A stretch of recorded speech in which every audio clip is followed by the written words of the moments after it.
Hello student, welcome to basic academy. जैसे कि हमने वेक्टर और स्केलर के बारे में पढ़ रहे थे, सदिश राशि और भौतिक राशि के बारे में पहले लेक्चर में पढ़ा। तो आज हम थोड़ा उससे आगे बढ़ते हैं। तो हमने इससे पहले लेक्चर में पढ़ा था कि सदिश राशि कौन सी राशियाँ होती हैं, अदिश राशि कौन सी राशि होती है। जैसे कि नाम से ही पता चल रहा है, सदिश राशि ऐसी राशियाँ होती हैं जिनके पास दिशा तथा जिनके पास परिमाण होता है। अदिश राशि कौन सी राशि होती है? जिनके पास केवल परिमाण होता है, दिशा नहीं होती है। नाम से पता चल रहा है अदिश का मतलब कोई दिशा नहीं। ऐसी राशि को हम बोलते हैं स्केलर क्वांटिटी। तो अब आज हम बात करते हैं वेक्टर्स की। तो वेक्टर्स का मतलब सदिश राशि को हम कैसे रिप्रेजेंट करते हैं। माना कोई भौतिक राशि है ए, तो इस वेक्टर राशि को, इस सदिश राशि को हम क्या एक एरो से रिप्रेजेंट करते हैं। माना कोई भौतिक राशि है ए जो कि क्या है, सदिश है। इस सदिश को दिखाने के लिए हम कैसे रिप्रेजेंट करते हैं, ग्राफिकली कैसे बनाते हैं, इसको एक एरो से रिप्रेजेंट करते हैं। ये इस एरो का ये क्या है, ये इसका हेड है, ये हेड है इसको हेड पार्ट बोलेंगे। और इसका ये क्या बोलेंगे, इसका टेल या टिप पार्ट, या इसको टेल बोलेंगे, या इसको ये आपका एरो वाला पार्ट होगा हेड, और पीछे वाला पॉइंट जहाँ से वेक्टर स्टार्ट हो रहा है उस पॉइंट को हम बोलेंगे टिप या टेल। तो किसी भी वेक्टर को हम एक एरो से रिप्रेजेंट करते हैं। उस भौतिक राशि के ऊपर एक एरो लगाते हैं और उसको ग्राफिकली कैसे रिप्रेजेंट करते हैं, एक एरो से। जो एरो का जो हेड होता है उसको हम, जो जहाँ पर एरो लगा रहता है उसको हम हेड कहते हैं, और इसको हम उसका टिप कहते हैं। स्केलर क्वांटिटी को एरे से रिप्रेजेंट करने की जरूरत नहीं होती है, क्योंकि स्केलर क्वांटिटी क्या होती है, उसके पास कोई दिशा नहीं होती है। वेक्टर क्वांटिटी के पास, सदिश राशि के पास दिशा होती है। तो दिशा को हम हमेशा एरो से रिप्रेजेंट करते हैं, जो कि इसका हेड कहलाता है, ये उसका टिप कहलाता है। अब वेक्टर का अगर हम प्रोसेस करें, उसका एप्लीकेशन यूज करें, उसमें कितने टाइप के ऑपरेशन हो सकते हैं। तो पहला होता है एडिशन, वेक्टरों का जोड़, सदिश राशियों का योग, सदिश राशियों का योग। कैसे योग करेंगे? तो योग करने के जनरली हमारे पास दो मेथड हैं। एक है आपका समांतर चतुर्भुज का नियम, समांतर चतुर्भुज का नियम। दूसरा है आपका त्रिभुज का नियम।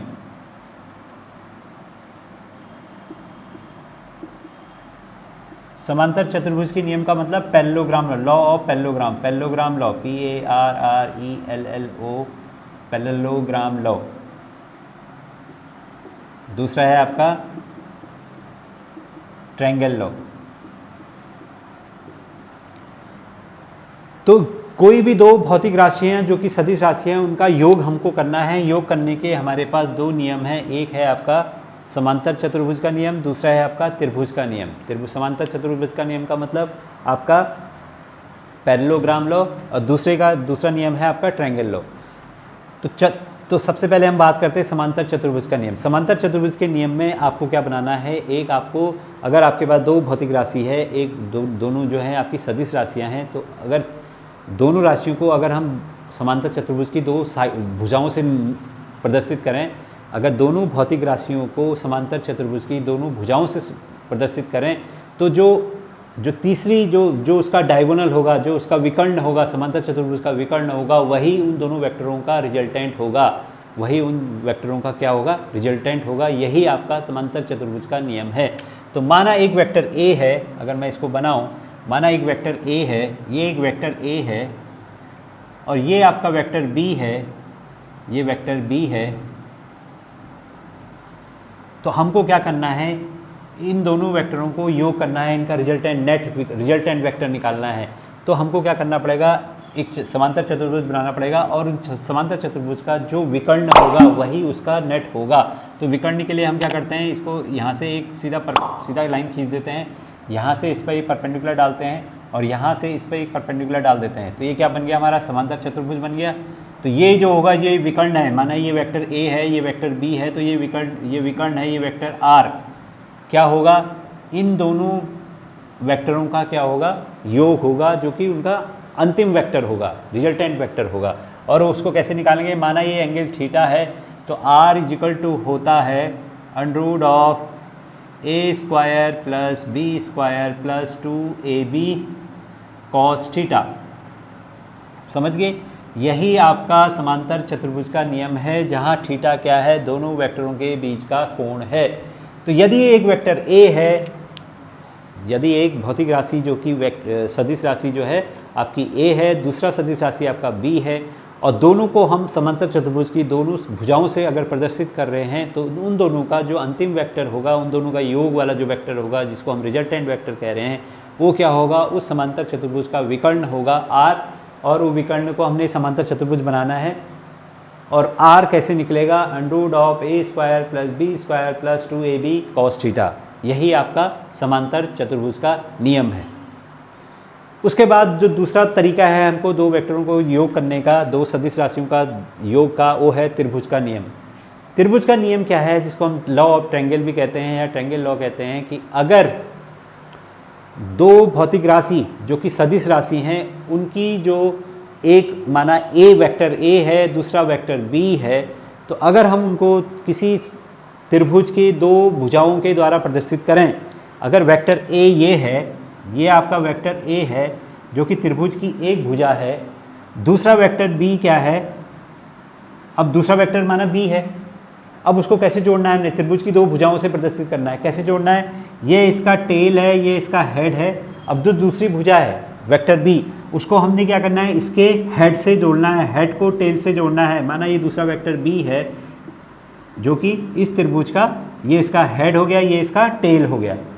हमने क्या बनाना है, त्रिभुज बनाना है। माना ये वेक्टर ए है, ये दूसरा वेक्टर बी है, दूसरा वेक्टर बी को कैसे जोड़ना है वेक्टर ए से, वेक्टर ए का हेड वेक्टर बी के टेल से जुड़ेगा। जो तीसरा वेक्टर होगा, जो तीसरा वेक्टर होगा जो त्रिभुज की, वो तीसरा वेक्टर कौन सा होगा, जो त्रिभुज की तीसरी भुजा से प्रदर्शित होगा। त्रिभुज की जो तीसरा वेक्टर होगा जो हमको निकालना है, अंतिम वेक्टर जो होगा, वो त्रिभुज की तीसरी भुजा वाला वेक्टर होगा, जो कि इन दोनों का जो सीक्वेंस है, ये एरो यहाँ से यहाँ जा रहा है, ये टिप है, ये हेड है, यहाँ से यहाँ जा रहा है, ये यहाँ इसका, ये इसका हेड हो गया।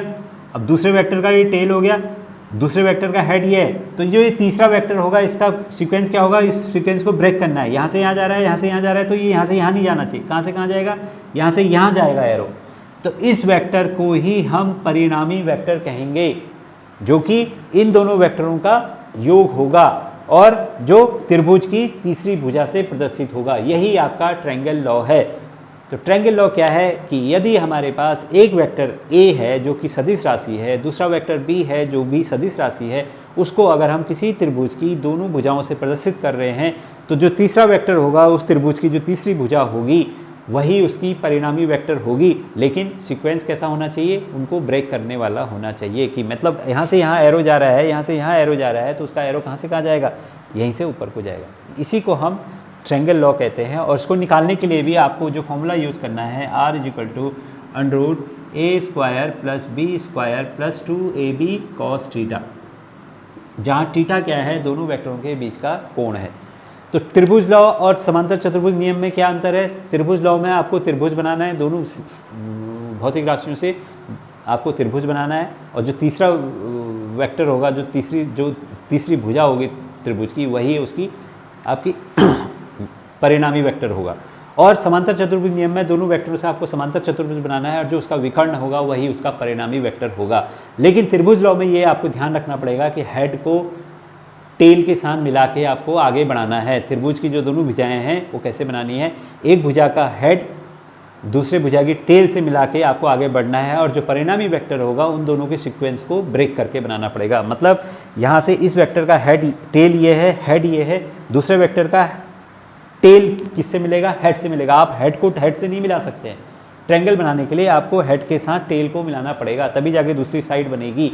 ये दूसरी भुजा बनी, अब ये इसका हेड और ये इसका टेल है। अब यहाँ पर इसके हेड को टेल से मिलाना है, लेकिन जो एरो होगा, एरो का साइन ऐसे बनना है कि ये एरो सीक्वेंस को ब्रेक करे। ये सीक्वेंस ऐसे बन रहा है, यहाँ से यहाँ गया, यहाँ से यहाँ गया, यहाँ से यहाँ जाना चाहिए, तो इस सीक्वेंस को हमने ब्रेक करना है, तो इसलिए हमने एरो का साइन ये लगाया। और कैसे निकालेंगे, r = √a² + b² + 2ab cos theta. तो दोनों में क्या अंतर है, एक में आपका त्रिभुज बनेगा, एक में आपका समांतर चतुर्भुज बनेगा। तो इन दोनों नियम का यूज़ हम जो है आगे वेक्टर के ऑपरेशन में करते हैं, जो कि बहुत इंपॉर्टेंट है, और हम जब क्वेश्चन करेंगे तो आपको और ज़्यादा क्लियर होगा। तो आज के लिए इतना ही, धन्यवाद।